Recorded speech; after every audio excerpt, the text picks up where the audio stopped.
All right, ladies and gentlemen, welcome to the Problem Solver Politics live stream. I am your host, Cardinellis, with Cody the Oracle. Hey, everybody. And today we got all kinds of cool stuff going on. Do we have the studio shot today, Cody? Can I show off my one new tchotchke? I haven't, not yet, no, in a minute. Oh, dang it. Okay, we'll have to test that out. We'll have to see if it's working. I just have no idea what it's looking at. Actually, let's give it a shot. Yeah, let's give it a shot. No, that's the wrong one. That's the wrong one. There we are. Oh, you can't quite see it. Yeah. But I got this big behemoth C, my initial C. Many of you guys don't know us, but I'm actually have started. I've got the first 5 episodes done of my own interview show, The Cardinellis Show. And I got a big C, a big fat letter initial C that I thought was cool because both me and Cody share the same first 2 initials. So who knows? Maybe that'll be useful at some point in some... My middle name's Christopher. My middle name is not started with a C. I know, but I'm just saying if you take my middle name and your whole... It would take way too long of an explanation. Oh, I should say 2 of our 3 are similar. 2 of our 3 are similar. Anyway, tell us what's going on today, Cody. I think there's vowels in both our names as well. And what a coincidence that is. How many of those you got in names? There's a lot of stuff to get into today. Now, this is one of the interesting things. Today there was, and I think you want to talk about a little bit in a bit, but just to kind of gloss over, there was it is kind of funny. Like you could... Obviously, a coordinated ban wave went out. YouTube issued major bans across most of the kind of right-wing thinker types. Some of them aren't necessarily right-wing, but you know what I mean. Just the not allowed type of people. The Stefan Molyneux, the what's his name? The guy from InfoWars, those types of people were banned from YouTube, I believe. Your boy Alex Jones? Alex Jones has been banned off everything for like a year. Yeah. And then on Reddit, we saw a series of... Sorry, I want to get the right article pulled up for that. I something was pulled up right here. But then on Reddit, we saw a series of high-profile subreddits, which for those who are not aware of what that would be, essentially sub-forums within the greater forum of Reddit. It's kind of how it works. Now, one of them that was banned is R the Donald, which, again, Reddit banning Donald Trump stuff, gotta say, I wasn't that shocked. I was like, well, I thought they already did. I guess they didn't ban them, but they just forced them all to leave the website, whatever you call that. I was pretty surprised. Why? But hold on. Well, I'll tell you exactly. No offense, but you're a fool. Anyway, I'm just kidding. Just kidding. But dude, like, why wouldn't they? They hate him and want him gone. Why are they not banned as more? 1 second. You'll notice the second name. That's the only reason I want to get to this. This is what was interesting to me. Our Chapo Trap House, for those of you not aware of who Chapo Trap House is, the best way to sum up them, in my opinion, is that they are left-wing, not progressive types, but they are Bernie Sanders supporting kind of socialist podcasters that make $159,000 a month on their Patreon. Not counting what they do for reads on their ads. However, though, they are, again, like I said, Bernie Sanders supporters. There's actually a really funny article I pulled up here I want to leave you guys. There's some Rolling Stone talking about the Democratic meltdown in Iowa. Listen to how the Rolling Stone, though, spoke about these individuals. This was back in February? Check this out. The Sanders shindig Sunday night was conjured by the hosts of Chapo Trap House, the popular podcast of the self-proclaimed dirtbag left, the radicalized, often vulgar, and sometimes hilarious internet creatures all in for Bernie. The show's hosts gathered in a tiny and graffiti-covered back room that looked like a charming imitation of a Lower East Side dive bar bathroom and discussed their candidates' chances in the caucuses and whether one could get HBO interested in a mini-series starring AOC, Alexandria Ocasio-Cortez, out on the dance floor. A massive image of Jeffrey Epstein's bungalow on Little St. James, otherwise known as Island, was being beamed onto the walls. And they have a little picture of it. I remember this event happening. But the reason I want to go through this is, here we go. The last little anecdote they have from this event. So rumors about the results of the scuppered Des Moines Register poll. Remember 30 years ago when we were talking about when they canceled the Des Moines Register poll like a day before the caucuses? The hotly anticipated barometer for Democratic candidates that was shelved the day before due to data collection hiccups were flying. The poll's results supposedly were good for Bernie and bad for the centrists, particularly those they call Uncle Joe and Mayo Pete. Upon hearing the gossip, one canvasser began twerking to scattered applause. Another hopped on stage and grabbed a microphone for a call. And with a turn for the crowd, when I say... You say... Biden. And then when they went on to do it for Warren and then Buttigieg, Steyer, and even Tulsi Gabbard. They mentioned through this. Here's the thing I wanted to bring this up. I guess, I don't know, there is a kind of obvious, I don't even know what the word of double standard, but there's certain types of people who say certain types of things. Obviously not going to be allowed. You're going to get banned off platforms. Everybody knows it. And there's certain types of people who say certain types of things, and it's just kind of allowed. People getting banned, the Donald getting banned. Yeah, they ban Trump people and right-wing people literally all the time off everything for any reason. They'll make up retroactive reasons and ban you. That's not new. But it is new. Normally, these, people like this because they are Bernie progressives, you're allowed to get away with. Like they even mentioned here, vulgar, but at times hilarious, right? I mean, there was this understanding they were allowed to get away with stuff like this. And now we're seeing potentially them moved in on and banned off subreddit. Because, for example, if you want to get to Patreon, this is one of my funniest stories about how, the kind of, background politics that goes on in these digital companies. I don't know if this is literally all that happened, but it felt like this was the timeline of events. Patreon removed Sargon Akkad from Patreon, who Sargon of Akkad was a very controversial, you could say right wing, but I don't even know. I don't even know if right wing is the right term. But he was definitely one of the people they don't like and isn't allowed. He's definitely one of them. Wasn't surprised if Patreon banned him. He was committing thought crimes. But beyond that, he moved to a service called Subscribestar. I had never heard of until the day he went there, just because there was news stories coming out saying that Carl Sargon of Akkad Benjamin goes to Subscribestar. I don't care what he does. I really don't care where he goes. It's only interesting to me. However, shortly after, when Subscribestar got some renewed interest and press from this, and I believe some other similar kind of not allowed thinkers on YouTube went over there, they had their payment pulled from Stripe because it's they don't want you. They want you gone. And that was never too interesting to me because it's been like that for 3 or 4 years. They've been ramping up, yes, but what's interesting to me was to see them come for, and you'll notice they to put it in the same headline like this, it's like Chapo Trap House was literally out there campaigns stumping for Bernie Sanders this year. And now they fall under Reddit's hateful, I believe, what is the exact they mentioned here, similarly, our Chapo Trap House also hosted content that violates the site's rules. Huffman said this hosted content that violated the site's rules.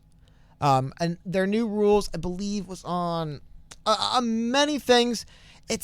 I could explain it to you, but man, you'd be like, oh yes, the policy update comes 3 weeks after Black Lives Matter protests led several popular Reddit forums to go dark temporarily in protest of what they call the company's lax policies around hosting and promoting racist content. Basically, you can't say anything disparaging against anyone except for you kind of know when, is basically when they said. And I agree. You really kind of can say anything you want about basically anyone for the most part, as long as, they're the kind of people. And I think it's funny that now we're seeing, but what was weird to me was I always firmly believed that was what you would see from someone like Chapo Trap House. They were, talked about because it was always ironic to me. It's like, wait a minute, these are the socialists who bring in 6 figures on Patreon? Like, that's always just like the joke to me. It's like, that's a lot of money, dude. It's a lot of money that could help a lot of people, you could say, per month. I mean, that's $1 million a year. If now, I doubt Patreon fees are that big, right? But that was really interesting. And we'll get to more, but there's one other topic I kind of wanted to look at a little bit deeper before we get into kind of what more some of this stuff means. But this was also interesting to me was earlier today, a frankly kind of disgusting, and if Van Jones says everything in here is lies for the most part, I have to say some of the stuff in here is pretty ridiculous the way it's written. But the Daily Beast published this article today, coming after Van Jones, saying that CNN's Van Jones secretly helped craft the weak Trump police reform he praised on TV. Now, before I get into and read this, because the things they say in here are so crazy, I feel compelled to show you what Van Jones's response was. Just because, again, there's a couple paragraphs in this article where I'm just like, that is disgusting that you would even publish that. Anyway, so Van Jones says that this Daily Beast article is based on false sensational charges apparently designed to get clicks, shares, and likes. I haven't even visited D.C. since before the pandemic started, let alone been inside the White House. Again, just to the allegations that he had secretly been working with Jared Kushner on this bill. He says, I have never been included in any meetings about police reform. I didn't know what was in the executive order until the day it was released. When I meet with folks at the White House, I say so during relevant coverage on air, as I did all through 2018 when I worked in criminal justice reform. The accusation that I attended White House meetings on police reform but failed to disclose them is doubly false, and it should be corrected. I will continue to openly work across the aisle to help those trapped in the justice system. We need more of that these days, not less. Why would he come out and say that? Well, what was it that made him come out and issue that 5-long tweet thread basically saying everything they said is lies and they're garbage? Well, we'll go through this article. Now, spoiler alert, it is indulgently long. There's no reason why the article needs to be this long. It was hilarious. It was like with a lot of these new digital journal or publications, they put these ads and stuff in the middle, right? And I always assume I'm getting to the bottom and like, oh, this must be the fold, right? Like, this must be the bottom, right? It just keeps going on and on and on. Now there's the end. Inside of this, like I said, there's one paragraph where they basically say, not even basically, they say that, well, we spoke to some of Van Jones' friends, and off the record, they told us, not off the record, but without touching their name, they told us that, Van's been divorced and he has kids. So, the money and the fame is really what's important. So let's go through some of the claims in here. But sorry, normally I like to just kind of show you guys stuff and let you make your own decisions. This was just such a crap article. I couldn't believe what I was reading. So it's, again, CNN Van Jones secretly helped craft the weak Trump police reform he praised on TV. The ex-Obama's aide's willingness to help Trump, whom he once dubbed amongst the worst people ever born, which allegedly he did, has drawn the ire of liberal allies while gaining him fans in Jared and Kim Ye. CNN Van Star, Van Star, but listen to this. This is such a hilarious sentence to me. CNN star Van Jones has a habit of upsetting his fellow black activists, progressive policy advocates, and liberal Democrats by cozying up to the Trump White House. What a weird way of framing that. He did it again late last month during the flap over a black bird watcher in Central Park and a white Hillary Clinton voter who dialed 911 after refusing his pleas to leash her dog. Jones enraged Hillary loyalists, already exasperated by his willingness to concede her flaws as a presidential candidate. What did Jones say, by the way? Some of you guys might remember it. This is pretty hilarious. It's not the racist white person who's in the Ku Klux Klan we have to worry about, Jones said. It's the white liberal Hillary Clinton supporter walking her dog in Central Park. But the minute she sees a black man who she does not respect or has a slight thought against, she weaponized race like she had been trained by the Aryan nation. So I feel like maybe people didn't like that he came after the Hillary types that way. I wonder if a white liberal wrote this. But, they go down and mention that more recently, on June 16, the 51-year-old Jones, a Yale Law School trained attorney and former Green Energy Jobs advisor in the Obama administration, provoked even more liberal distress and anger when he ladled praise on a so-called policy reform initiative by President Donald Trump. In this instance, however, he was slyly applauding himself, allegedly, according to what Van Jones has called baseless accusations by Daily Beast. And because here it is, right? This is, where do they, here we go. This says, they go on to mention that Jones has said that the executive order was good, but, I guess the good black people said it was bad. I don't know what it is with this article. Like I said, a white liberal must have wrote this. If not, I apologize. But this is like the third time they brought up, like, Jones isn't black enough to them. Weird stuff. But this is what's really funny to me is, in a tough situation, Van has shown me that he's got true character. He's focused on right things. Well, no, that was awfully nice of Jared Kushner to that's say. just him BSing. But no, so what evidence do they have that Van Jones was lying to people? They, according to a knowledgeable White House source who expressed satisfaction, there were 0 leaks. That was it. Huh. They said that, they did it, and this is what they were saying. And then that's for the most part. And then they just speak to people, and they basically get a bunch of comments. This is a long-ass article. We'll probably go through more of it later. I just wanted to kind of get the gist of why I was upset about it. And they just go on to mention a few other things that basically said, you did it. You did it. Now, did Van Jones potentially know that he had influenced the bill indirectly a little bit? And maybe that's why he was pumping it up? Yeah. Like, he could have read it and been like, oh, hot damn, that's what I talk about all the time. I better say this is good because that's what I talk about. I'm not saying Van Jones is innocent in all this, but it was really weird to me to see in a day where a lot of people were talking about all these big right wing and, the cultural right people got banned. I'm like, I've started seeing some not so subtle in moves on what I thought on the people on this, the right side for social media. Not the political right. Like, Van Jones is a CNN, like I was like talking head, but he has a show on CNN. He's a commentator, very popular guy. I mean, I watched him get an award from the Justice Advocate of the Year from some criminal justice journalism school. I mean, he definitely isn't some weird fringe right wing or even one of those dastardly centrist type characters. Really, yeah, but could that also just been a little bit of a sacrificial token, shall we say? Oftentimes I notice when Republicans get up there and says, oh, we need to renounce this or that, and they go through a list. They'll say something from the left and then something from the right, and then, you know what I'm saying? Just to try and look bipartisan, they'll name problems, quote, both sides have. Do you think, because when you look at these bannings, the bannings and the censoriousness is disproportionately against conservatives. That's just settled science. It's well known on both sides. But for what reason? That's the thing. You could say... Now, here's my question, though, is do you think that they went after the Chapo Trap House?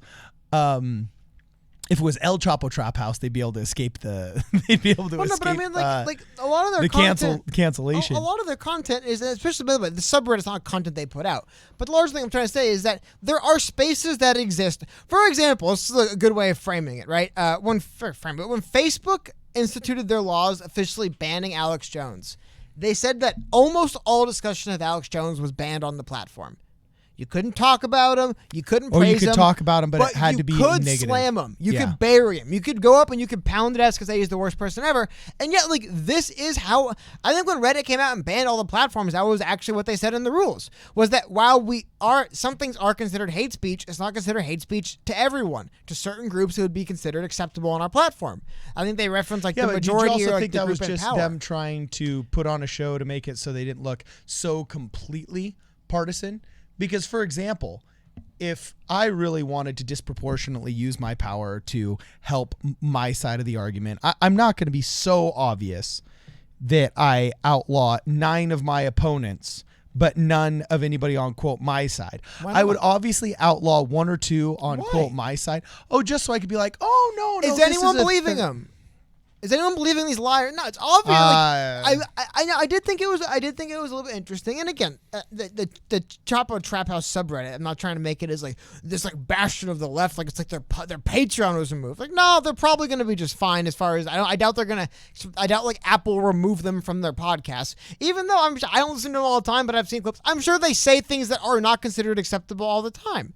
But there is this idea that, if you're kind of in the favor lens, for the most part, you're spared by a lot of these tech platforms. I wonder if, though, here's the difference. That's when there is ideological games going on. What happens when they're not ideological games anymore? And it's just kind of we need to bring the investors in. We got to clean this up kind of stuff. Then everyone does go. It's everyone. It's not just the wrong thinking edgy people. It's, look, man, we're cleaning this stuff up for kids and families. And we're making it so we can sell ads to anyone. So all you have to go. Is that the direction something like Reddit is heading in? Is that because I think a lot of people are in their feelings thinking about the cultural angles of it, but also thinking of some of the nuts and bolts angle of it. It does feel a little bit to me like as far as the internet stuff goes, the Van Jones hit piece thing is just ridiculous. I don't know why this came out today. I really don't. Maybe, let me know in chat what I'm missing about Van Jones. How about somebody just for some reason they're just like, we got to bury this guy. At one point, that was the craziest thing I ever read. That, well, he's divorced and his friend said maybe he needs the money. What kind of? Anyway, that crap aside, I do wonder though if that's just the move we're seeing from social media. I honestly do feel like the end goal of this is not Facebook and Twitter caring about what anybody thinks ever. It's having rules they enforce against everybody because they need to they have to keep the shareholders happier or whatever, right? Like, I don't see the ideological thing going on forever. I think at one point it will have its run. I think we're kind of getting there because at a certain point it does get to this just... You start making rules. Like, you can make a video demonizing Alex Jones, but you can't make a video objectively talking about him and not having an opinion on him. You start making rules like that. Say what you want about Alex Jones. It's just like, it starts getting weird, and people start going like, well, that's confusing. And it's easy to have rules that are just like, look, don't say anything racist to anyone, don't say anything offensive to anyone needlessly, and don't use slurs or swears. That's like, by the way, like the rules in most video game servers, where it's again like a finance. Like, hey, look, people need to be playing on the server. I pay money for it. I don't want to get overran by random people who tear it apart. We have rules. If you break them, you're removed. And there is, of course, always bias whenever you have any system like that, where we have rules, and if you break the rules, you're removed. Because some of the stuff is like, even when they define hate speech as well as they can, it's tough. Like you could argue like, well, if they said that, and then you start getting into weird things where you're like, wait a minute, so if they said that about them, it would be okay, but because he said that about her, it wouldn't, because she said that about to me this is getting confusing and falling apart. No, this completely looks like a politically motivated hit job is always easier with a Confederate. And why not just sacrifice the most vulgar Confederate so you could at least say, see, we're not biased. We get rid of leftists too, when in reality... Because, dude, what I'm trying to tell you is this. On any level, do you really think that people who pay attention to this stuff consistently and just know the rules, know who can say what and who can't, because we all know that if you're on the left, you can say whatever you want. Okay, I can say white people suck 20 times looking straight into that camera, and ain't nothing going to happen to me. White people suck. But wait, my point is you can never say that about anybody else. My point is this, though. Yes, so why would they do... Maybe they're arrogant enough to think some dog and pony show of like, we'll ban them too. I don't know. I don't know if I believe that. But again, I just want to go to some more of the news angle of it today, guys. Yeah, we're talking about as far as YouTube. I guess we're on YouTube, right? They banned... Now, I have to admit, I was a little bit... Are they going to ban the CNN clip with Richard Spencer on it? I still couldn't believe when they had Richard Spencer on CNN. One of those bizarre things I've ever seen in my life. Yeah. It's like, I could not imagine hating Donald Trump so much I'd bring Richard Spencer on my network. Yeah. I could not imagine it.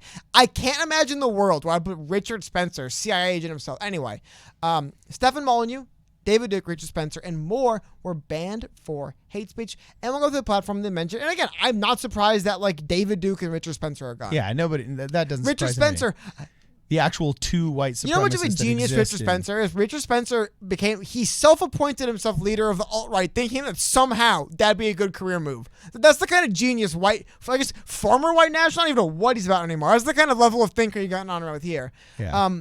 I want to see if they have a list of some other names on there, because there was another series of them. But yeah, they're moving. But my question is this: at what point is the ideological part of this game over? And it's just hey, we're moving to TVG, man. And if you're not TVG, and if your thoughts are out of line, we just don't want you around. And we don't care if it's right, left, pony, baloney. We don't care anymore. It doesn't matter to us. We just care about money, and we think it's time for everyone to go. I wonder if that's what we're getting to.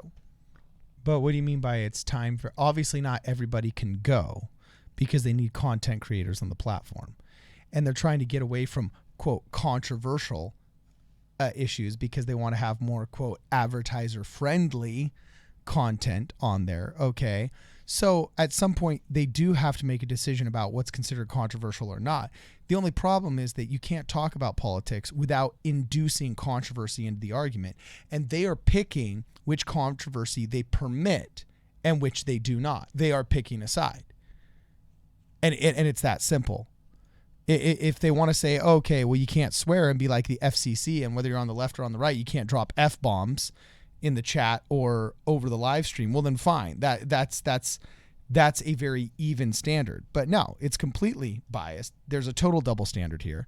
And to me, it just seems like Chapo Trap House with the sacrificial lamb, so they could at least fake some kind of bipartisan enforcement. I'm not trying to bring it up like the fact that this one particular subreddit got banned, like the big, like, oh my god, they're coming for the left now. But my larger point is, if they are that arrogant and stupid, or they think they could ban some other random people on the side and be like, see, we banned people on the left too. I don't think they care. I think like they have no problem reaffirming their double standards in terms of service. Like, they're not going to hide behind, look who else we ban. I do think there is the subtle curve around now of like, okay, look, we've got rid of not all, but I mean, gotta say, man, they're running out of white nationalists and alt-right people to ban off platforms, right? So at a certain point, you've curved them. But that's when the Overton window starts getting pushed.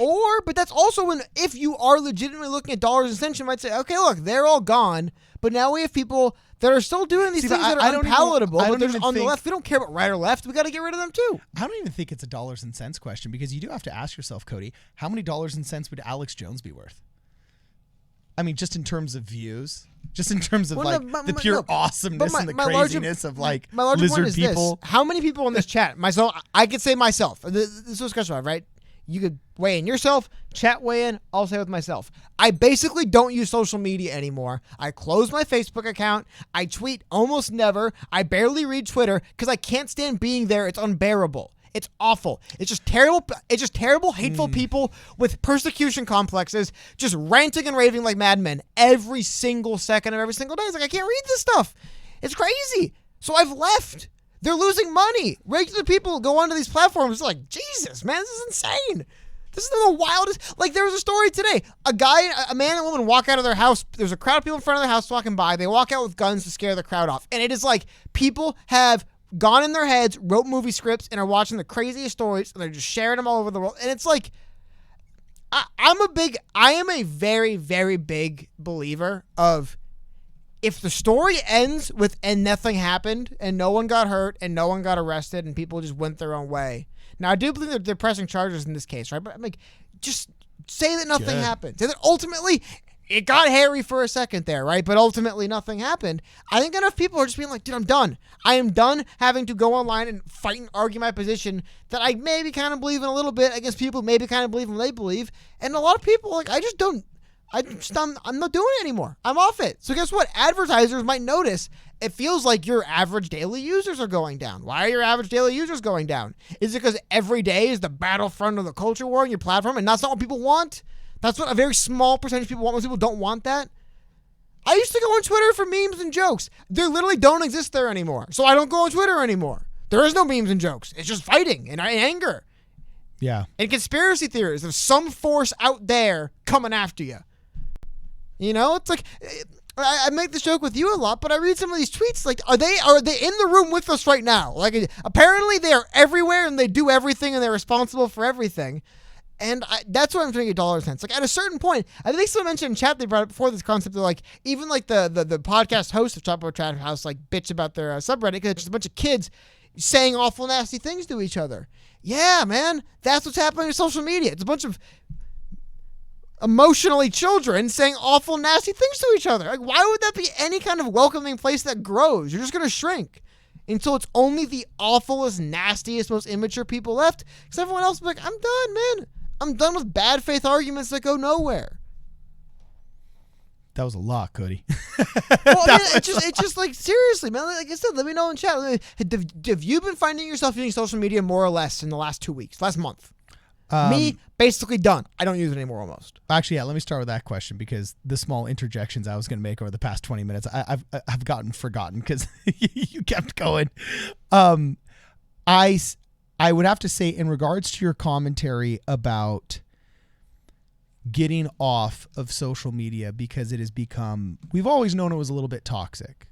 And, well, so is booze, so is high fructose corn syrup, so are all of our preferred vices, all right? And as they said in the movie Traffic, as Benicio del Toro said in Traffic, todos tenemos nuestros vicios. We all have our little vices, right? So social media. That was good. Yeah, so we all have our vices. So I think in general, all of us put up with social media started out as just fun and purely social. But then politics were interjected, and it kind of became a place to venture political grievances and maybe even fight over them a little bit. But we all kind of knew that it wasn't real life, and it was only this kind of addictive, playful, not playful, but I should say slightly toxic, but toxic in like the same way coffee is bad for your bloodstream technically, you know what I'm saying? But toxic, like friends can, like, you know, like you and your friends joking around, but it's smaller, right? Yeah, it was a small portion of it, but now that has been completely taken over. And so many people, extremely prominent people, even people that have made their careers off social media. Joe Rogan just last week talked about literally not getting on there except to post. Our Twitter activity has definitely gone down in the past. Yeah. Like, we're not making any comments with BLM going on, or else they'll come to your house and they'll burn that shit down. Well, no, only just because I do the Twitter. That's not why I'm not tweeting. Is because I'm afraid of BLM. No, there's no tweeting. There's nothing. There is no more room for friendly banter because people are like, get that shit out of here, man. We're fighting the war. We're fighting the culture war here. And it's just like, I'm done with that, dude. I don't want to fight the culture war. Sometimes I want to just do something else. See, but no, this is where, honestly, though, I think this is what the society gets for two things. For you joke around, but that old meme that says every day we stray further from the presence of God or whatever it is, you know what I'm saying? I literally think our secularism has made it so we no longer view each other as members of a higher society. We don't think on higher levels, and we don't view each other as fellow children of God. Okay? So now that sermon's over, we'll get to the second thing. I look at this and I see a huge problem with it being that not just, you know, we don't have that respect for each other anymore, but as you say, we weren't prepared to be able to ingest this battle the way it is. It's without nuance and it's limited in words. And it's just an absolutely horrid formula. You know what I'm saying? And so a sane and rational person is just going to step back. They're just completely going to want to step back. Now, it's interesting. YouTube is technically considered social media, so I can't say I've stepped away. In fact, we're doing more video content than ever and live streaming. Well, okay, sorry. But written social media. Yeah. Specifically, I do not use. I guess I mostly use Twitter, which is almost 100% written word. I hate that form of social media. I will do videos. I will do video. If me and someone get on video together, I'll do that because you lose. I detest just like text-based communications about politics, because literally you just deconstruct the sentence, you kind of use different interpretations. Yeah, you can't lose. You literally can't lose because you can just keep reading their sentence. But this, you're dumb. Okay, so yeah, we committed the first mistake of just further drifting from our generally Judeo-Christian roots, and the second thing is conservatives were always fighting, and this is where I definitely will say conservatives got this one right. Okay. That their arguments were never necessarily, you have to believe what I believe, but the fight over due process was abandoned. What the due process is, whether it's giving Kavanaugh his day in court, or whether it's, letting somebody explain what they meant by that hot take that you only got the last half of, we abandoned due process. And this is what Brett Weinstein talked about in his latest podcast with Joe Rogan, how he said, I hope George Floyd's murderer gets convicted of murder and then is found guilty. And the evidence does show that what is perceivably, I think, murder, indeed murder, and that this isn't a massive miscarriage of justice. Like, I hope that's what happened. But he says, I also hope that it's done in a court of law, that it's not done by popular opinion, where an entire jury that feels like it must condemn a man or else their homes will get burned down because people will figure out who they are the ones that sentence this man to whatever sentence he deserves, or else then we cease to be Americans. Because Benjamin Franklin even defended the redcoats who participated in the Boston Massacre because he so believed in the importance that in our system here, everybody is entitled to representation. Hey, we even had statues of Confederates after the war. Yeah, that whole thing, though, and we could talk about that later, Cody.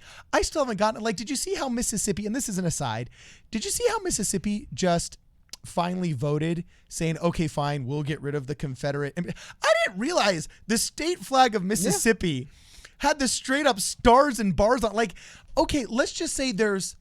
Dude, there was a wrestler, and there's a wrestler in TNA, a female wrestler, black female wrestler. And I don't want people to raise something that's pertinent in TNA wrestling, who literally came out, and I believe it was a Confederate flag hat or jacket when she came out to wrestle in like 2007. Like really? It is interesting to notice how much we've moved. Like Confederate flags were just like prevalent in certain parts of the country. Pretty much. They were just around. You know, you'd always see them in northern Florida. You'd see them in Mississippi and parts of Louisiana, definitely in Alabama and parts of Georgia. So I get that it was a southern thing. And I've had a lot of southern people that I trust and I know are not racist explain to me that it's heritage, not hate. And I get all that arguments. But at the end of the day, it was the rebellious, treasonous insurrection that went against the duly appointed, duly elected, Constitution of the United States of America. So from a completely just normally political, no social values imposed upon the argument standpoint, you literally have on the official flag of the non-treasonous current state of Mississippi, the emblem of the treasonous rebellion. Like what? That's literally as if, okay, imagine if we purchased, just like we had the Alaskan Purchase, okay? Seward's Folly, or we had the Louisiana Purchase, or we purchased Alaska, right? Let's just say we purchased Afghanistan, right? And then as the new Afghani state decided to make its flag, the Taliban imagery was on there. Or, in the top right-hand corner, we're going to have the ISIS swath with white lettering. Like, what? There's no way a Congress in the United States of America would say, sure, as part of the Afghani Purchase, we're going to allow, a scimitar cutting off the head of an American soldier as part of the new flag of the 52nd state of the Union. No, nobody would say yes to that. So why do we say yes to the Confederate stars and bars? Well, hold on, because ask yourself that question. Think about it. It's a good question. Why would we? I honestly have my theories on this. What is it? Hit me. I think it actually speaks a little bit to. It's kind of a question anybody who wins a conflict has to ask. Right? What do we do? Do we put every single one of them up against the wall, shoot them in public, and say as like a message? And do you put their heads? Lincoln was do you literally Christian put their heads on yeah. pikes and put them in the town squares and tell people this is what happens if you go against this? Right? That's one extreme. Right? But what is the other extreme? Wouldn't we have to welcome them back in to say this is truly behind us? They've been welcomed back. We fought. We had our outs. Hey, we killed them. They killed us. And we're welcoming them. They've surrendered. They've agreed to this treaty, and they're being welcomed back, and they will be welcomed back. God damn it, we're not going to let them. We're not going to let them be hung and killed. Now, you could argue maybe they should have or shouldn't have, but it did seem like, on some level, yes, a deliberate message that this country is not going to be about going around persecuting groups people who think ideologically different than us and executing them. That's kind of what the country was formed in. America was formed so you wouldn't have the government going around executing ideological opponents. And I think they realized, I'm just speculating. I have no idea if anyone says this or not, but just looking at it, why would they let this stuff go on in the country? Saying because we don't. And you could say there might have been times where they should have been like, maybe we should stop these people. Maybe we should have done more than we did. But it is very different. And I think one of the reasons why, too, it's became so weird. It's very different to how the Allies handled the fall of, the former Prussia, but in the 40s, right? But you know what I'm saying? Like very different. We're basically going to put them on. To this day, they will hunt you down and kill you. Very different. I don't think they were I don't think. Wait, who will hunt down who and kill who? To this day? If you were a former, not kill, but if you were a former guard at a Nazi camp, to this day you can find stories of them being exposed and put on trial, like 97 years old now. Oh yeah, no, like they'll still. But my thing is, you'll notice that was not very. Better hope the Mossad doesn't figure out what your address is, or else. Very much different than the tone that people had with the Confederates. I just think it's interesting. Was it good or was it bad? I don't know. Well, it feels deliberate to me because of how it was done. It had to have been deliberate. But it's also different, the Civil War, because first off, there was no genocide attached to the there was no.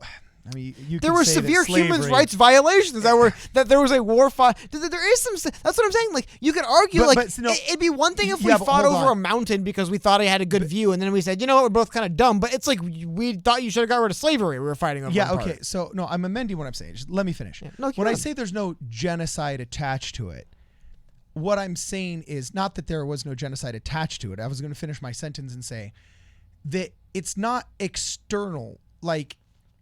The genocide, the slavery, the gross civil rights violations of the pre-Civil War South were all internal. It's not like we were invading Mexico to enslave Mexican citizens. And so I think that's why to the world it doesn't carry the nefarity, and indeed why it has the term civil in front of it. No, I agree. Civil war, internal war. They're not exactly one-to-one comparison. I agree. I'm just saying that in recent history we've seen instances where there is a war and the loser basically is eradicated entirely. I mean, chased down for 100 years, basically 80 years later, they will chase you down to put you on trial for being a part of it.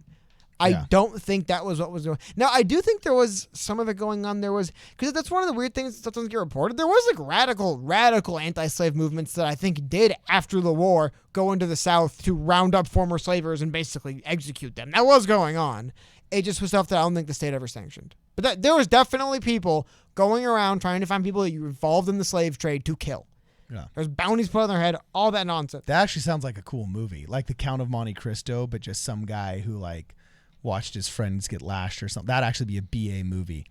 That would actually some of them were just abolitionists who legitimately were just regular people. They weren't like at any. A lot of them. I can't speak for all, but there's people that had no direct connection to slavery other than just thinking it was morally wrong and wanted it being removed and saying those people need to stop and they go into it. That was a very, very long aside, but it's interesting, right? Why would we allow that? I'm pretty sure it is literally a crime in Germany today to fly the wrong old German flag. Like literally you'll go to jail. Yeah. No, and they have very strict memorabilia laws. You're allowed to protect it. I'm sorry, you're allowed to collect it. But they have some law, I can't remember what it was, but like you can't be displaying it in a way that seems to be advocating for the cause thereof. And, you know, they have a lot of strict rules about like who's allowed to have it or whatnot. You think it's like almost like antique depleted uranium or something like that. Because that is a weird thing where it's like it is legitimately part of the country. It was the bad part we don't want to like praise, but we also don't want to like fully forget. You want to remember it to, you know, I don't want to say eternally atone, but they probably want to remember just to be like, that happened. Keep an eye out. Because I mean, hey man, I don't like hearing Angela Merkel talking about, and this is a few months ago, but there was talks that like Germany was like thinking about like working like rearm the EU and make like an EU army. It's like, what the hell? Like didn't we just go through this 80 years ago? Like what is this nonsense? Are they gonna do it again? Like, are you serious? But without getting but I want to get back just for a second to something else. The idea of social media. I've tried to badger you. Did you ever watch the show The Wire? You've tried to badger me. Well, at least you are admitting it, Cody. I will literally badger anybody I know in real life into watching The Wire, and no one ever. The Wire. Hey, I got a pro tip. Recommend someone watch something. I guarantee them will watch it. You know why? When was the last time someone recommended you watch something? Right? Yeah. But the very first scene of The Wire is actually really interesting. I hadn't thought of it too much. I just went back and I was watching it with one of my family members recently. I was making them watch it. I was literally physically sitting there on the couch watching it with them. But it's literally the very first scene of The Wire. And it's really interesting, and it kind of reminds me of that same dilemma I was talking about with social media earlier, right? Where I don't want to recant the whole thing, but functionally it's a story, right? Where by the way, recant. That's assault. That's the word of the day, right there. I don't even know if it's the right word, right? That is awesome. This was the dilemma, right? There was a bunch of people that would get together, and I think they play dice every day or whatever. And every single time, one guy would show up. He'd lose all his money. He'd wait till there was a bunch of money in the pot. He'd grab the money and run away, and they'd beat him and get him. Okay. And then one day, for some reason, they shot him. So in this scene, the cop goes up and he's talking to him, and the guy tells him the story. And he's like, "But why would you let him play?" Yeah. He's like, "What?" He's like, if he was just going to show up and steal every single time and he didn't care about playing, why would you even let him in the game? And he says, like, "Well, shit, man, we had to. It's America." Yeah. But I do wonder, yes, why do people go onto social media? You're walking into arguments with bad faith people who don't care about you. They don't even care if they change your mind because they don't even know who you are. Why wade into it? There's the understanding that's like, oh, it's America. Everyone's got to be allowed to be on these platforms. But it's like, I guess, but it's creating platforms only for miserable people to be miserable and for no one else to exist. Yeah. I guess the miserable people do need to be allowed to be miserable here. But holy cow, man, they've basically made it impossible for anyone else to exist on the platform. Yeah. Like, legitimately, if you just have fun and you just go straight ahead and you try not to get too into all the different arguments and fights, you'll be drug into one or pressured to being into one. People just back out. I don't want to do this. The only thing that really amazes me is that competition hasn't kicked into a higher degree. How has Amazon not seen that? Wow, Twitter is getting totally toxic. Facebook is booming out of this. Like, we should start a platform that is laissez-faire. I mean, like, people are going to this platform called Parlay or Parler or whatever it is. Haven't set up my account. Honestly, yet. It is a weird thing, right? How has nobody started to compete yet with YouTube? Even if I only had to pay a small fee of 15 or 25 cents, whatever my portion of that hard drive space was on a competitor to YouTube, I would pay it just to post videos. Because YouTube isn't YouTube. I know. The video part of YouTube is nice. But it's Google AdSense, it's Google Search, it's Google Analytics. Yeah. It's the whole package that makes YouTube. Okay, so we got a couple of super chats That's here. That's one of the tough things. Oh, by the way, guys, in the last half hour of this show, stick around. Send some super chats your way because we haven't exactly figured out how we're going to do this science yet, but we're looking to try and make it so the last 30 minutes of the show, we're hopefully going to be taking in calls. We got calls, ladies and gentlemen. I was working with Vonage Business all weekend long. You know what I'm saying? So anyway, let's go over these super chats first. My Melanated Scope. What's up, My Melanated Scope? Thank you for the super chat. It says, native folks need to take over Alcatraz again with a cool fist to the air. Yeah, that would be totally fun. And apparently, just taking over any section that's about at least 6 blocks by 6 blocks is wholly acceptable. I can't imagine that the island of Alcatraz, which is probably similar in size, we could say, without any residents whatsoever, except I think there's one Parks and Rec. Not Parks and Rec, sorry. There's one U.S. Marshal. Probably comes by, right? Yeah, I think there's one U.S. Marshal station there because technically Alcatraz, I believe, is still a functional prison for overflow. Correct me if I'm wrong, There's logistical issues, unfortunately, with occupying Alcatraz, though. Yeah, such as feeding yourself. Yeah, it's an island, man. Like, it's tough. It's one of the reasons why islands are, like, kind of like, I guess in a way you could say easy to take because then you have to hold them. It's hard to hold an island. They'll just embargo would be where they would just blockade the island. I mean, yeah, like, seriously. It sucks, but it's one of the tough things about islands. If you had enough food and water, Cody, and you had a goat. Be a good old-fashioned medieval siege. Yep. Yeah, good old-fashioned medieval siege. Exactly. You could just, hunker down, wait it out, maybe throw your own feces mixed with rotting horses at the I would rather boats. just find an area that's logistically easier to get supplies in and out of. Just my guess. Okay. And thank you for the second super chat. My Melanated Scope says, Viva la revolución in Spanish Bernie. You have to say it with Spanish Bernie, Oh, yeah. though. Viva la revolución! That's pretty good. Los millonarios y los billonarios son el problema. That's what Spanish Bernie would sound like. But actually, no, we can't say Spanish Bernie because that would assume that he was indeed a Spaniard. Spanish-speaking Bernie. From Bernie the Iberian Spanish. Peninsula. Yeah. Yes, we should say Spanish-speaking Bernie. But even then, what is the word for for example, like Franco is like short for French generally and stuff. Yeah. Anglo usually means English speaker. In Spanish, Anglo parlante. I know. So what would it be? Would it just English be? speaker. Is that what Hispanic comes from then? Well, Hispanic technically means from the Iberian Peninsula of Spain, so that's why it's stupid whenever you see a Mexican or an Ecuadorian or Guatemalan, they say, oh, look at him. Like when the Democrats get up there and they're like, oh, we need the Hispanic vote. I'm like, yeah, what? You're getting all the mainland Spaniards to vote for you? No, you need the Latino vote. Okay.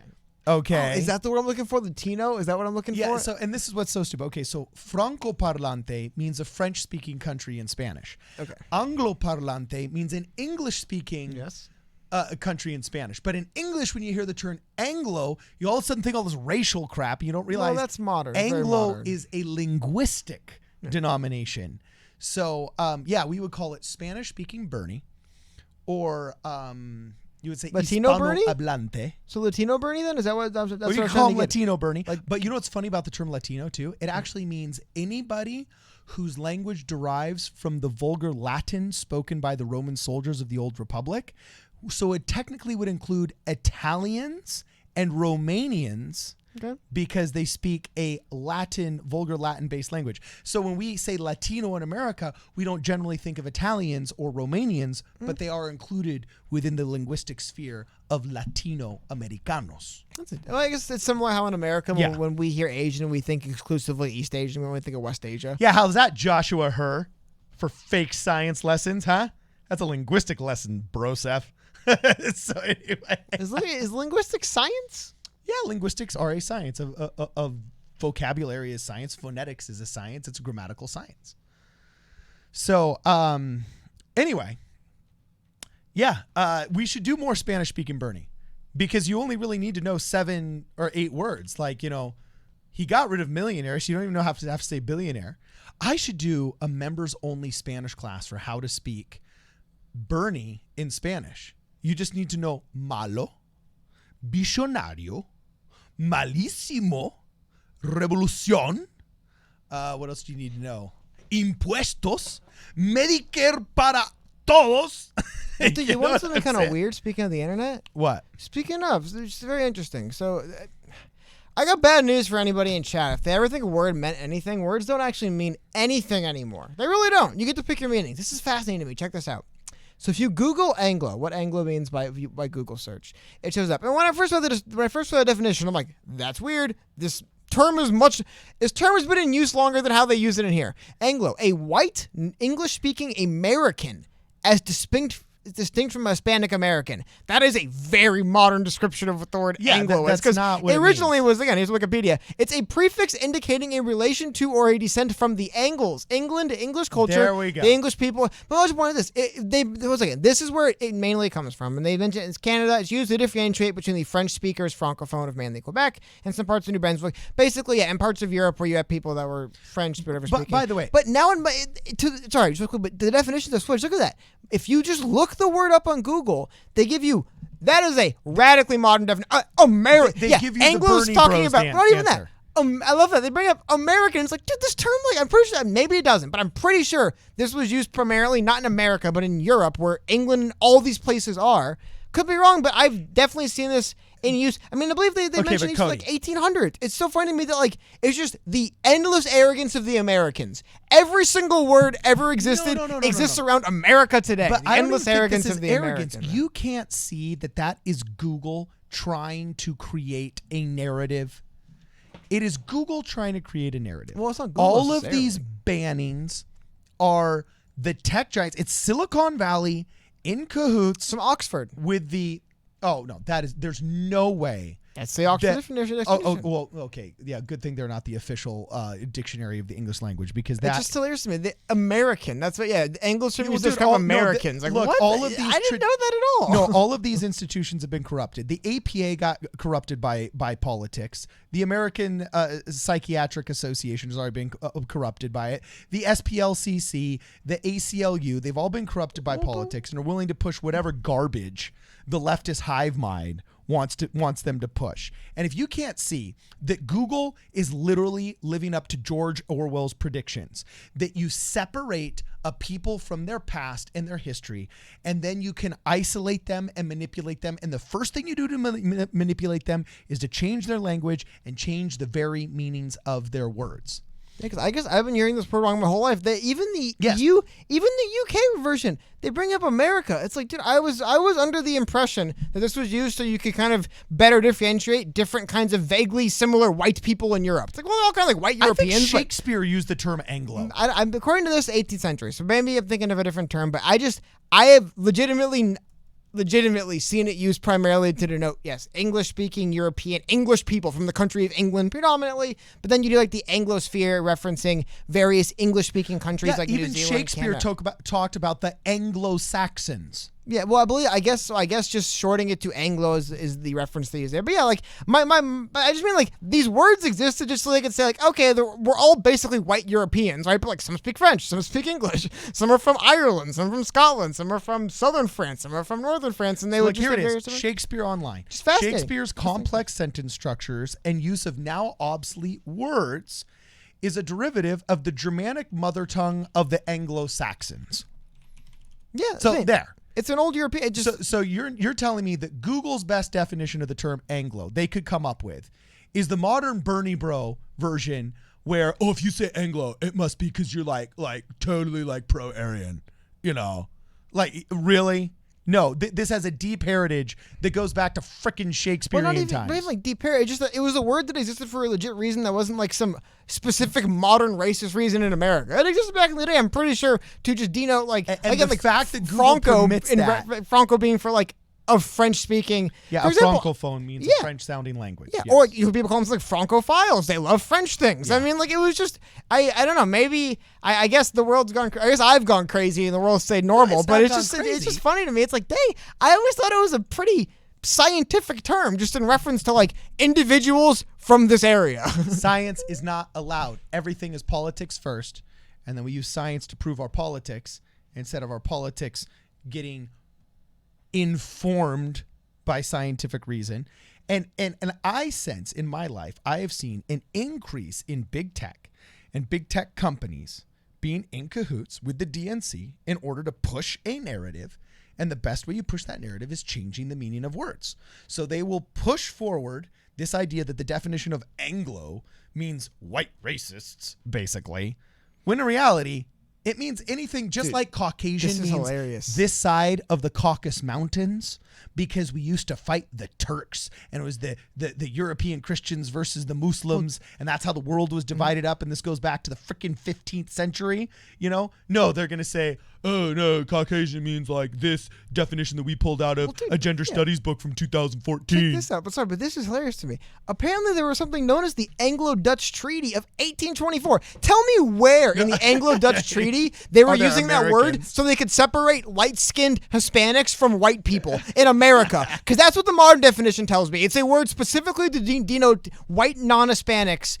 That's based in America in 2020 is basically the definition you get from even the UK version of it. That's just so hilarious to me. It's like, you think the UK dictionary would be like, well, no, it's a term that's been in use. They even mentioned specifically there. Anglo was specifically used as a stand-in for England in that sense. Hey, the country of the English government. It was just like, it's just so weird. Like, why can't words, I don't know. I guess things can't exist. They're just not allowed. Trev Third made keep the super chats coming, guys. Thank you very much for the super chats.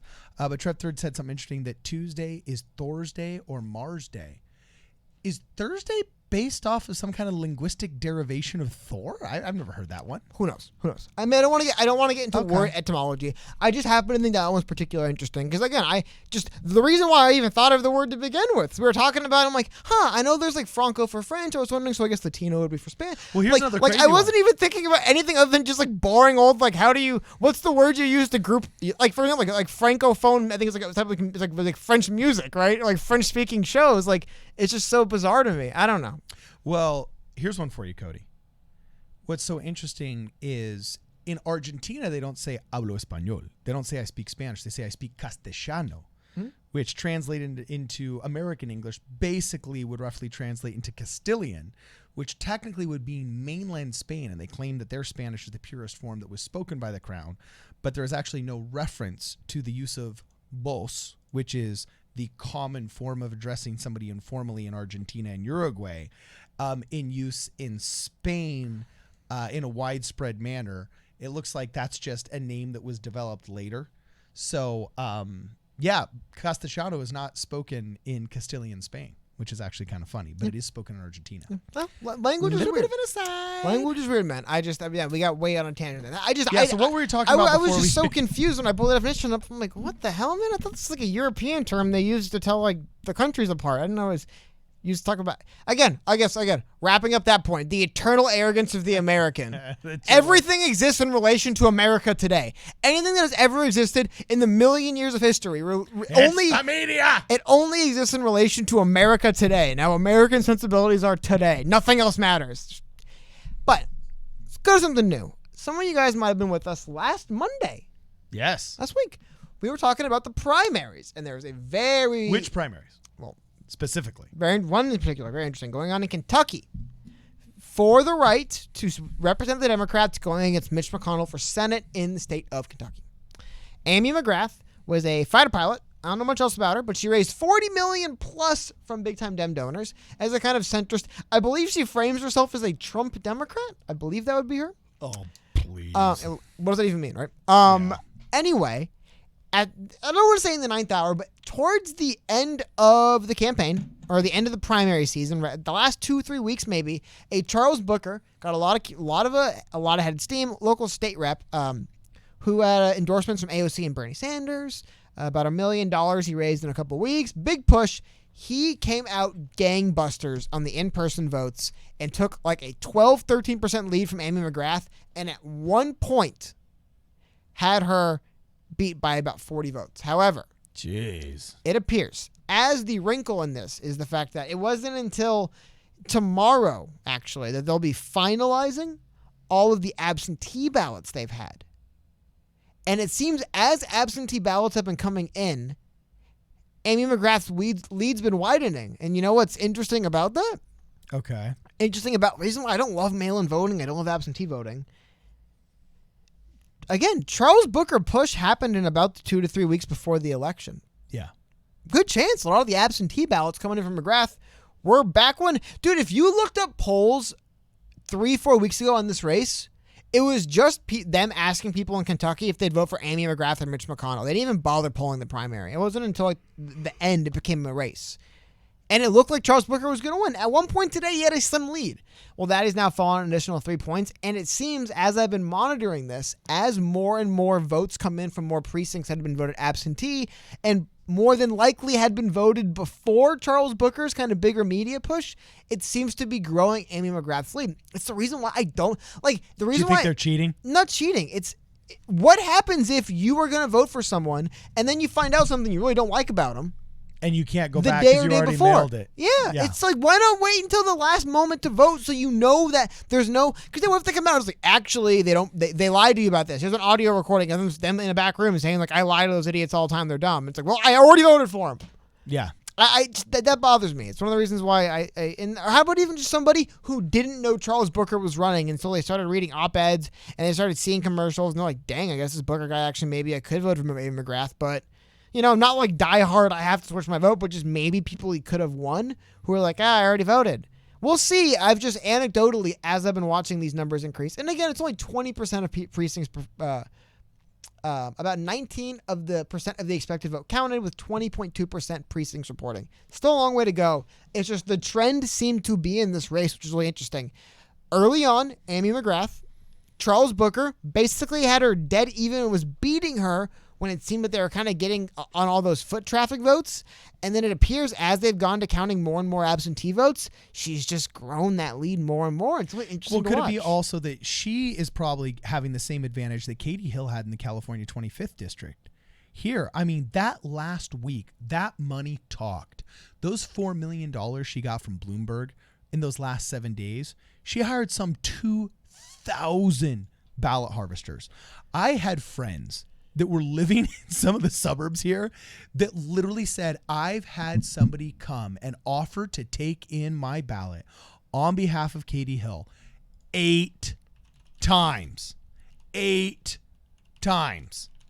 I mean, think how easily they could go to retirement homes. They could go to just apartment complexes. You know, when you've got that kind of money, ballot harvesting is in your favor. You're at that point, you're basically just purchasing votes. But just that's a separate issue. But ballot harvesting aside, what do you think about the issue though of having absentee and these vote by mail ballots, where like legitimately action in the campaign can happen between you finalizing your vote, so to speak, and the poll closing? I mean, yeah, no, okay. Early voting even falls under that same umbrella. I'm not saying that, like I'm not saying security things concern me. It's just what happens. I'm not a fan of two things.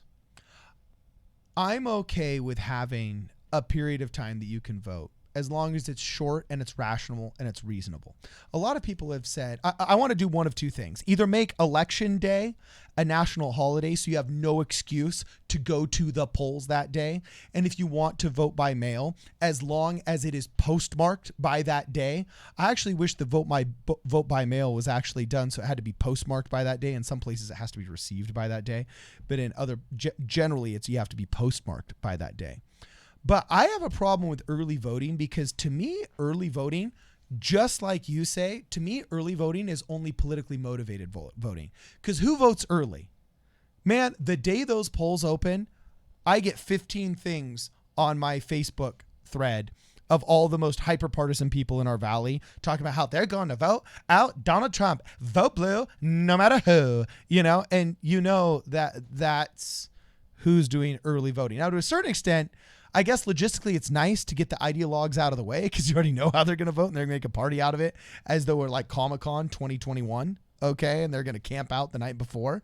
But I agree with you that for those people that might be independent in the middle, maybe that's not such a great idea if it precludes newly developed data. What if you were a Mitt Romney fan, but then all of a sudden you saw 2 weeks before Election Day that video where he talks about the 47% that just want to X, Y, or Z comment you don't agree with, and you think, well, gosh, maybe that infuriated me enough that maybe I don't want to vote for Mitt Romney after all. And you're stuck in this strange situation where it's like, wow, I mailed in my ballot like 4 or 5 days ago, but Election Day's technically not for another 10 days. Am I actually going against my own conscience here? Yeah. You brought it before. You said yeah. A candidate had people coming around trying to collect ballots the last 2 days before an election. What if you'd already voted? What if, again, like in this, and we'll see what happens with Charles Booker. Again, here's the numbers as they're increasing. It appears as they go up, Amy McGrath's slightly increasing her lead. She's made up about like a 4 or 5 point gap, or like a 4 point gap just today alone, off predominantly these absentee and previous and ballots getting counted.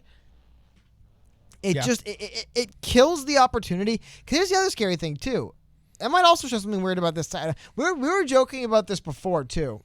And I'm not going to get too into the intricate terms of it, but there was something they used to do in pro wrestling a lot, which is where they would make it look like one person won, and then they'd have somebody come in and say, actually, never mind, we have to redo it. Oh, the other person won.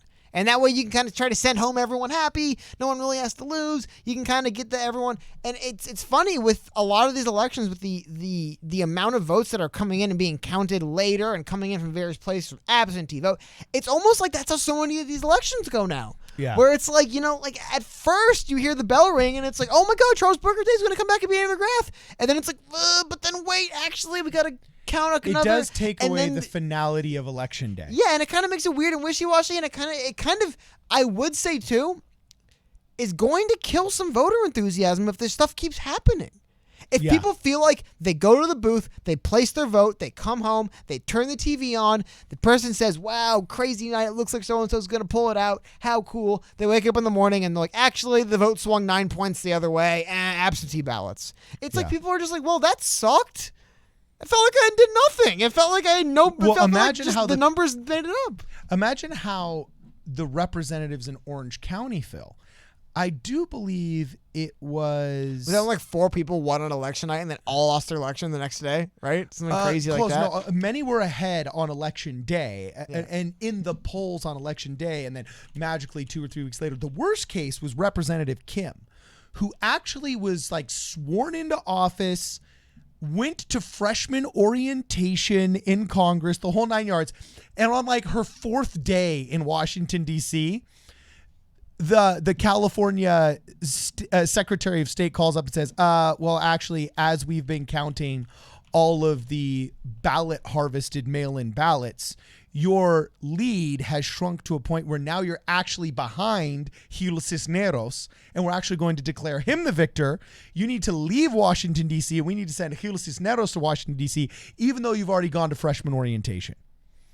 I mean, that's how bad the situation you're talking about has gotten, and it really does make people feel, especially conservatives in California, that the game is rigged against them. And it makes a lot of people doubt in some of the Republican districts where they feel as a Democrat, I don't have a voice. It makes them wonder if there's not this big ghost in the system that's against them as well, where it's rigged against them. Oh my God, sorry. What? Oh my God, do you know this is, I didn't know this full story. Do you know this Cisneros character got the money to run? Oh yeah, he was a lottery winner, he wasn't won, he? He won $266 million he in was a lottery jackpot. Winner. Yeah, hey, he used like a lot of his personal wealth to win his campaign. Talk about America, man. That's just an aside. That is. So we've got world wrestling champions. How is it not wrestling? How is that not pro wrestling? When a lottery winner has it literally like the 15th hour pulls off the victory by outspending.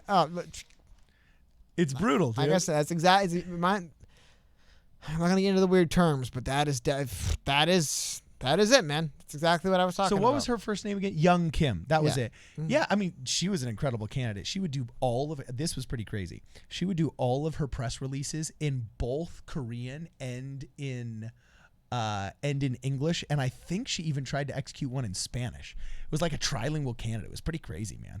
So only in Orange County, California, can you actually get that. It was pretty funny.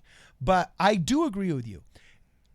So many millennials now getting married is like this luxury good, and so many people just moved in together and then just cohabitate, and it's this mushy thing where it's like, oh well, me and my boyfriend have a kid. Oh, he didn't get married, so are you guys committed or not? Well, it looks like you are. Obviously, you have a kid together, but there was no wedding day. Like, weren't we gonna have a party? Isn't that like a cool thing? Like, I miss weddings, not just because of the moral question, the traditional question, the Judeo-Christian question, but also because it was a fun party. When your friends got married, there was a fun party and there was a specific beginning date. Like, on this date, our marriage and that formalized relationship began, you know? So I miss that we don't get as married as much because there's not a day that is the fun, cool, awesome day. And a lot of that has happened with election day. You know what I'm saying? It's added a lot of ambiguity into this mess because we're not going to our polling place. And a lot of that is laid at the feet of our leadership that haven't made election day a national holiday where you just get it off and you have your civic duty to vote. But still, it's just I know that I'm not trying to even propose solutions. I'm not saying it's even a problem. I don't know what to do. It's just, it feels to me like having in some instances, probably this election season, we're going to see the majority of these races decided by ballots that nobody showed up in person to cast. And they're going to be ballot harvested cheat fests. But see, I'm not too worried about that because, dude, every election's probably been cheated forever. I don't care. If you're not cheating, you're not trying. That's what these people think, from as far as I believe. Seriously, if you're not cheating, you don't want that bad. But to me, it's more, I just feel like it's really kind of killing this election season really is killing the voting in person experience. You have to wait in 50-hour long lines. They closed all your polling places down. Almost every single time we try to cover one of these primaries, it's been a disaster. Things didn't work. No one knew where to find anything. They had to shut stuff down. They're counting ballots. It really is an unrewarding experience. It wasn't. In 2016, man, you showed up, you cast your ballot, you came home, you turned on CNN, Fox, MSNBC, whatever, and saw the results happen real time in front of you. And as you noted, 2018, it looks like in 2020, you cast your ballot, and then a week or two later, you read the paper and see what they eventually decided. It's not rewarding. It didn't feel like you took part in election day. Exactly. It felt like you waited in line like a sucker is what it probably feels like for a lot of these people. Like, wow, joke's on me. I could have just had my vote counted and actually mattered a week later. And by counted and mattered, I don't mean in the literal sense, but in the sense of when somebody casts that vote and then that day they close the polls and they read the result and they go, I was one of those people. Win or lose, I was one of them. Well, also, when it's a week later, it's like, who cares? I think there's something set. And super chat. I was going to get to the super chat. Thank you, Joshua Hurt, for the super chat. We'll get to it as soon as I finish my thought. I think there is something to be said. Now, I almost always vote by mail, but half the time I procrastinate until the last day, so I end up taking my vote by mail ballot and then going to the polling place and turning it in.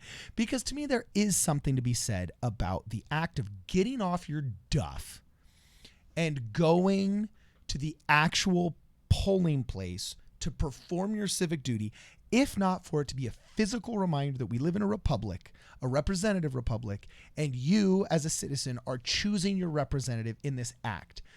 And I want as many people who want access to the political conversation to have access to the political conversation. I want as many people who want to vote to be able to vote. But there is something to be said about getting off your duff and showing up that I think we need to incentivize. Okay? And if that's I would never want to restrict somebody's access, especially in cases of disability or of,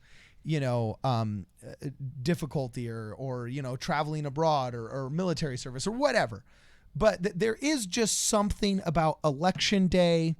We need to make it so the only people who are willing to get off their duff and actually know what they're doing can participate. I'm with Joe Rogan on this, man. We should just I wouldn't say, and not, I mean, I just truly think, I bemoan it, but I think it's just the future, man. I think it's gone. That era. But then why not just do secure For a internet voting? while. At that point, if you're willing to dilute it so much with mail-in ballots. One second. Because to your point, man, you don't want to take people's right to vote away. So you have to open it up and give people a plethora of options to vote with, right? Yeah, so if you're going to do that, why not at that point? If you're going to just but that's the problem. make it so that truly anybody has access, and we're going to dilute it so much, so instead of those politically informed and motivated people showing up, literally just anybody can do it, instead of having to be this cheatable ballot harvesting thing, at what point do we just say do internet voting? Well, okay, let's get to one thing first. Okay. That is a super chat from Joshua Her, $10. And thanks for the shout out card and keep up the great work. Looking forward to more fake science lessons. I have to go, but I'll catch the rest in the recording. Cool. Thank you, man. But no, because it's not fake science. Again, dude, like it's 4D chess, dude. I'm pretty sure every election's been rigged or jimmied with in some way. People are doing this stuff they want to win, right? I'm not as concerned. My larger point is just this, man. I think that, and really it speaks to kind of my larger point of a lot of this whole episode, really, is a lot of shared experiences. When Twitter and Reddit and all these platforms were functioning really well, it's because they created this really fun shared experience for all the users involved. They all felt like they were in on the same jokes, and they were laughing at the same things. You could have fun with your friends. It was really this shared experience, like Election Day was. I have to imagine there's been some testy elections in this country, but there's probably also been elections in this country. People are waiting in line, and they're not literally fascinating about murdering the people around them, and they're just kind of like, we'll see. I think my guy went out. You know, people.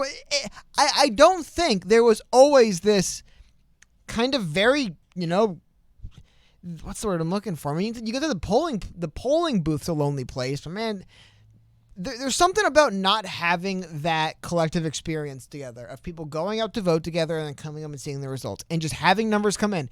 Even like the way you've been talking this whole time, it breeds distrust in people. Whether there's cheating or not, the perception of it, and it's just because when we all felt like we showed up, participated, and it happened. It's not about like, I got off my ass and voted. Who cares about that? It's just largely the idea of like when it felt like everyone came in, put their input in, and then got feedback back, it's easier to palate it. But when it's all these different numbers come in, like I said, I have to imagine some of these people waiting in line, specifically in Kentucky, right? Who had to sue the state to reopen the doors so they can come in. They probably felt like suckers knowing people just mailed their ballots in a week ago. You know what I mean? Like, wow. Yeah. I could have just done none of this and still voted. Yeah. And it sucks, man. It sucks to see that. But it also feels like inevitable. As technology increases, as everything increases, as the interest in expanding the rights to voting, not rights to voting, but the accessibility of voting to more people increases, and you lose that idea of we all kind of came up and showed on Election Day. And it does kind of become that it doesn't really matter when you vote. All that matters is the day they count them.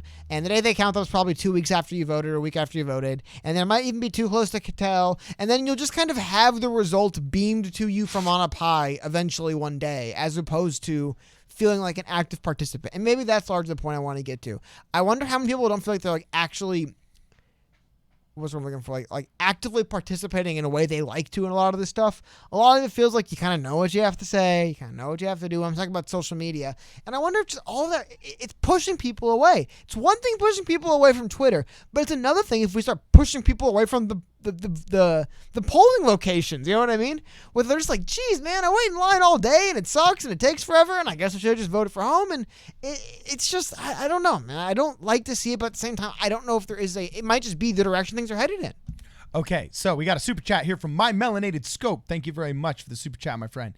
It says, question, have you guys watched American Horror Story Cult? ? I would love to see your thoughts / reactions about it. Cody. No, very, very vaguely general understanding of the premise, but no, I didn't watch it. I say it all the time, man. If I'm watching TV, I legitimately watch like Frasier and Miami Vice and Cheers. That's like all I watch over and over and over again, so I miss a lot of stuff.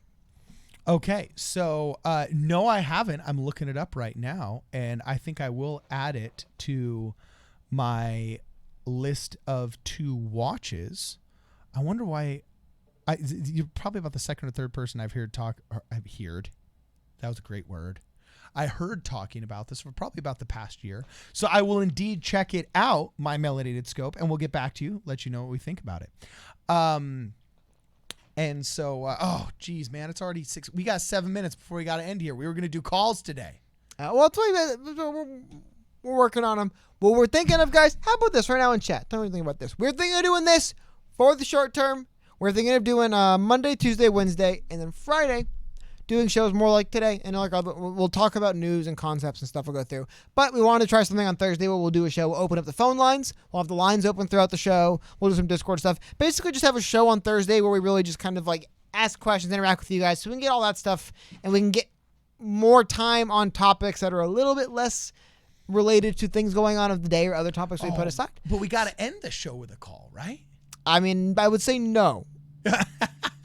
Only because we need to do it right. We haven't done this system yet, so I don't want to. Well, we'll figure it out. I don't want to end the show us flubbing around with the phone system and having it not work for 5 minutes. That sounds terrible. But I'd rather do this. So here's what we'll do. I'd rather end it this way. Hey guys, if you do want to call in, you do want to ask us some questions, you do want to really just hang out, go back and forth with us. That's what we're doing Thursday, 5:30 p.m. Pacific, 8:30 p.m. Eastern, till about 7 p.m. Pacific, 10 p.m. Eastern on Thursday. So have your questions ready because that's what we're doing. Yeah, I want to get this running by tomorrow, but we'll see if we can. There are some technical issues that I have worked out, but we haven't worked with our computers in sync because, believe it or not, in order to live stream, guys, there's actually 4 computers working in the room simultaneously, all performing their function. Once we get our system going, we're the ones. There's literally one right now, but. No, there's mine, and then there's yours, and then there's one that's going to be talking to it that's just streaming, and there's going to be this little behemoth that I'm going to have over here operating my stuff. So there's going to be 4 going at the same time. So, there's Emerald Miner said, Cody is like the parent telling Cardin, no, we have food at home. Oh, that's pretty funny right there. That was a good comment, Emerald Miner. That was super funny. I'd like to get it half an hour at the end of every day. You like the once a week show. Let us know what you guys think. Thursday, 5:30 p.m. Pacific, 8:30 p.m. Eastern, to 7 p.m. Pacific, 10 p.m. Eastern. Have your questions ready. That's what we'll be doing. Wait, we go until 10 p.m. Eastern? Jeez, I hadn't really considered that. Man, that's brutal. It's 3 hours. Yeah, so anyway, we got 5 more minutes left. If you guys got any more super chats, hit us up. Ask us your deep and burning questions. Before we go, though, Cody, are we going to talk about the boomers defending themselves? I brought it up earlier, but I mean, we all need to get that. We all need to get them firearms and stand in front of our houses when the mob's if you don't get commission, shut up, okay? Because someone should be paying you for that kind of shilling, okay? And don't do that for free as your friend. No, I didn't say. I'm not gonna say don't do this kind of shilling for no money, man. They'll pay you if you're gonna shill that hard. No, you can get a surplus, and whatever, or a Mosin Nagant for a couple $100. You know, maybe just a little Ruger 22. As long as it looks BA, you know what I'm saying? The truth is, though, I'm curious what firearm that guy had that was standing in front of his little mansion there, because it looked pretty aggressive. But I've seen, if you go to Big 5 Sporting Goods, or you go to like Dick's, or you go to any of these places that sell firearms, just simpler HK-22s that look decked out like they are straight up 40-06s or something gnarly like that. So I got to tell you, I think, though, I know sales are up 500% in California. I think if the marches keep going this way and a lot of boomers see, holy crap, now my fellow boomers in polo shorts and gated communities, like if even the gated communities are not safe, where they can go past the guard gate and then they can go past my personal individual gate, I need to load up now too. There's this phrase that says, when those who most vehemently supported your cause lose their voice or lose their faith in the cause, then you have truly lost. I think there's a lot of people who always thought that political violence was kind of for the rabble and the riffraff and the lower class. But now that it's like the purge and it's making to the front of your door, even though you bought the nice security system, well, then now it's time to armor up. Okay, who's paying you, man? Nobody's paying me. Well, then you're a fool, because somebody should be paying you to shill this hard. If any of you are aware of any sponsors for the Second Amendment for the firearm industry, I would gladly take another that way of sponsorship. describing the buy body armor because they're coming to your home? From as far as I understood, not body armor. I would just from invest as far in as more I understood ammo. it is a bunch of people walked up to these people's house.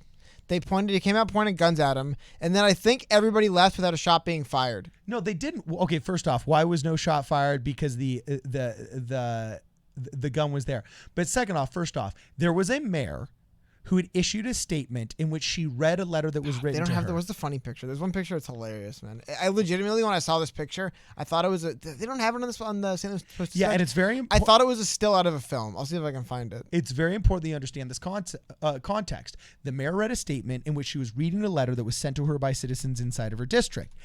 In that letter, it said from, and it had the person's address.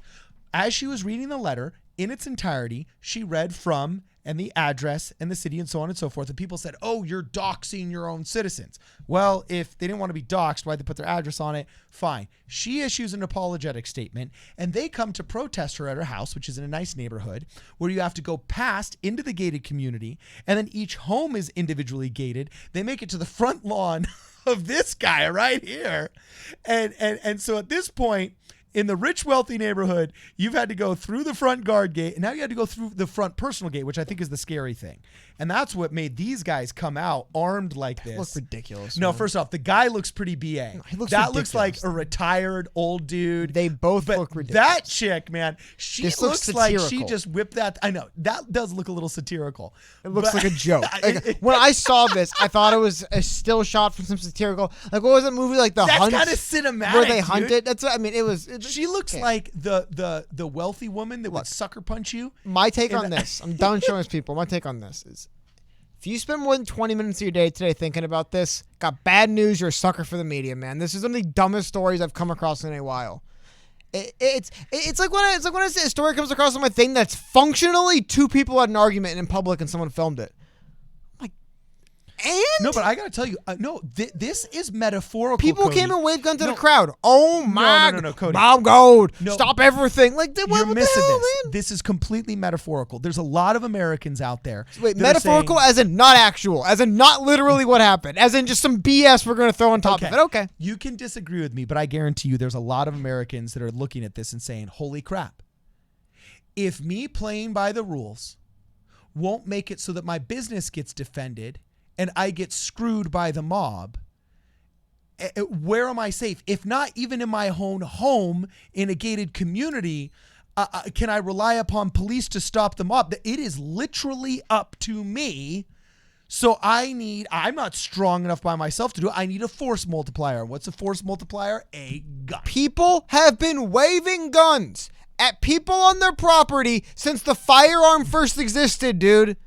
I get that you can put a bunch of keywords and SEO political mumbo jumbo onto the story, and you can get yourself feeling a certain kind of way depending on how you feel personally. People have been waving guns at people on their property forever, man. Dude, just because people showed up and because the thing that happens always happened, but this time we can put some SEO in there. We can get some keywords and sell some ads. Now you should care about it, random person reading this. I'm sorry, man. Okay, it so sells papers. All it does. Shadow Wolf says something really funny. He says the guy looks like he's never held a gun before, and the woman looks like Carol Baskin.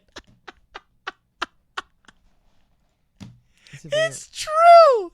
Hello, all you tired cats and kittens out there. Today there were some protesters on our front lawn, and we decided to send them packing with our little silver bullet here. If you would like to donate to the cause. That does. It looks. By the way, she's taller than her husband. It's a little bit shameful. Well, depending on multiple things. No, I'm just kidding. But yeah, I mean, it looks ridiculous. It's a goofy thing. But again, man, like, this is... I had people come and wave a gun at me. Dude, that's straight up cinematic right there, man. Like, people have waved guns at me for being too close to their property. Like, I don't understand. Like, yeah, if a crowd of people are on someone's property and they come out with guns and then nobody gets shot and nobody gets hurt, that was probably the best case scenario, right? That's probably ideal. Oh, yeah, both parties. That's why I think you should own a both gun. parties let each other know where they are. We're a bunch of people here, and we're trying to go to the mayor's office. Okay, cool. Keep on going. Yeah, but you notice how two people with guns were able to send 50 ideologically motivated pansies? They weren't. Oh, okay, you think that. I think that you literally explained to me that they were there for the mayor. This is the same people that spray paint "Eat the Rich" on the walls. So those people look pretty rich. That's a pretty big house behind them. Again, man, you talk about a lot of the metaphorical, a lot of the non-actual. I agree. I guess in the non-actual, something's going on. But dude, like, this was the story of the day where you sent me this video clip when and I was critical of this when Jon Stewart was on Joe Rogan's podcast, because I'm like, yep, Jon Stewart's got a movie to sell, of course. Yeah. I think Spotify Joe Rogan's going to be a lot of, so you got a book to sell anyway. But they were talking about what we talk about. And I'm no genius for talking about this. Joe Rogan and Jon Stewart. By the way, Jon Stewart, big wrestling fan. He actually did, I think he took a stunner from Stone Cold Steve Austin. Either way, Jon Stewart has literally ran into WWE wrestling rings and danced around and done stuff. He's a wrestling fan. So he's talking with Joe Rogan, and he brings up the fact, and I hadn't thought of this, but he brings up one of the reasons why the WWE professional wrestling goofy style of storytelling works is because you have to put the show on every week. Yeah. So you need something predictable, reliable. You need a groove you could just fall into. You need something that doesn't require a whole lot of shakeup all the time. And you need something that kind of writes itself so you can just put the pieces in. Every day, a story comes across that's one of those stories. And to me, this was it.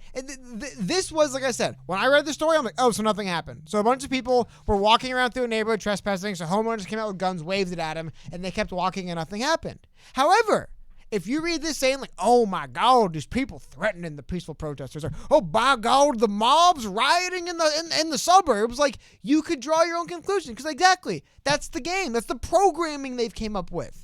Like literal TV programming, I mean, is they need to be able to plug a story in and kind of have the framework already in place. So you just take the events as they have unfolded, and they all work in your framework, and you just take a new event and plop it in. They happen every few days. Well, something will just become a national news story. I can't place why, other than it fits pretty nicely in. There was literally, I think, NBC News, the headline for NBC News in this story, I think literally just read, white homeowners point guns. It's like, yeah, there we go. White homeowners point guns. Perfect. It fits perfectly with what we're talking about. Goes right with the theme of our programming this week. Easy. Brain dead. You're the producer. Your job's done. The story wrote itself.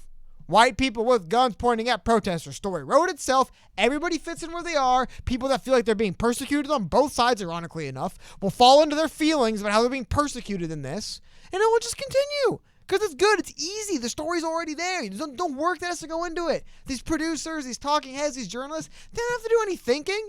Just, oh, here's the heels. Bury them. My God, the dastardly heels, my God. But then when you're writing from like Blaze TV or Breitbart perspective, they'll put these people over. Oh my God, look at these homeowners defending the property. Whatever makes your job easier is for these journalists. Whatever makes it easier for them, they'll push these BS stories in your face and make you care about them. I don't care about some dumb rich people in St. Louis. Sorry, you can't make me. That's like they killed someone. But yeah, you can't care if there's certain principles involved. If they did something. If they did something. They defended their private property they from ideologically and politically motivated thugs. Like I said, man, it fits perfectly in the programming. You knew exactly what to feel and why you're supposed to feel it as soon as you saw the story. All the feels. Everybody reads these words. They know what they're supposed to feel. They know what the story is. They know what the game is. They know who's on their side, who isn't, and people fall into them every single time. And it just drives me crazy, man. It's the most transparent, boring shenanigans, and these stories come across all the same. Here we go. This was the ABC News headline I was talking about. Okay. You know when you read this headline, kind of a theme of this thing, people, the subtle. You know what you're supposed to think when you read this. White St. Louis Club points gun on protesters marching by their mansion to mayor's home. You know what you're supposed to feel about that. You know, I don't have to read you this article. Everybody who's engaged in the stupid culture war baloney knows what they think, what feelings they're going to be in, and what they thought about this just by reading this and seeing the video. Either you defending their home or, my God, the racists. Yeah. Pick one, man. I don't care. Pick whatever one makes you feel better. But this functionally isn't a story unless someone has to sell papers. Then it is. Okay, so Cody, how do I get into general on Discord? Is that our regular one? Or is that just the chat? Yeah, it's the chat. Yeah. Okay. So we got a super chat here that says, Shane Olmstead, thank you for the super chat, my man. It says, check Discord, hashtag general. I got it. All right. Yes, that is epic. By the way, if you guys have not gotten into our Discord server yet, here's a perfect example of why it's cool. Thank you, Shane Olmstead, for sending us this awesome meme. Yes, this is great. That I told you, it's cinematic. Yeah, like that looks like awesome. I'm trying to fit it in I can't get to fit in our thing properly. Give me 1 second. I want to pull it up. The Dr. Photograph film has Mark and Patricia McCloskey saving private property. Yeah. Well, I mean, it's goofy, man. That is American. That is hashtag America right there, dude. That is epic. Guy walking out with a straight up M16. You know what I'm saying? His polo shirt buttoned down to his navel. That looks like a reunion party for 1980s action movie stars right there. I'm loving it. You don't love that? It's funny, but again, man, it's funny. But if you it's funny, and the system worked. The Second Amendment worked, baby. If you spent an hour of your life thinking about the story today, you're a mark, man. They got you. These journalists got you. Oh, I'm a mark for freedom. I'm a mark for freedom. These journalists got you thinking about every dumb baloney they want you to think of, man. Yeah, so... Sorry, when the journalists come to me and say, you got to care about some random people who did something and no one got hurt and nothing bad happened, I'm going to say, get out of my face, man. I don't care. I don't. You're not going to make me care about this stuff. I have a life to live. There's actual bad things that happen in the world that I do care about. Actual, like, wow, that's really messed up, or they went across the line there, or Jesus Christ, someone should pay for this kind of stuff. And this isn't it, man. This is, I have to sell a paper. It's Monday. What is there to write about? And these stories drive me up the wall. Okay. So, before we move on to the final topic, actually, we were supposed to end in 9 minutes ago, but we always go over. Before we end here, make sure you do a couple of things for me, please. If you haven't joined the channel yet, joining is awesome. And it's pretty cool because on all the chats, you get a sweet highlighted name and a new icon. I can see who's saying what. It's actually pretty awesome. So if you have any last minute super chats, make sure you smash the super chat button. Ask us our questions. If you can, please join the channel. It's an awesome way to support the content that we provide. If you like it, join. It's pretty fun interacting with all you guys. Also, before you go, press the like button, or as Cody always says, if you didn't like it, dislike, give it a thumbs downy down, and let us know why. And please make sure you follow us on Twitter at PSP Radio 1. We're also on Instagram and on Facebook. Okay, so you can follow us there. If you got to send us an email, try and put it on the Discord server, or you can send us an email at problemsolverpolitics@gmail.com. Anything else that I'm missing, Cody? No, just it's Monday. Have a good Monday. Or I guess it's probably over depending on where you live, but have a nice Monday. And then we're going to figure out this call-ins thing. It's working. That's nice. We're just going to figure out when we do it, how often we do it, the whole 9 yards. But be on the lookout for that. Anyway, Anastasia's dad does say one last thing. Wait. Can I get a rock on? Rock on, bro. Rock on. This is Problem Solver Politics. We'll see you guys next video.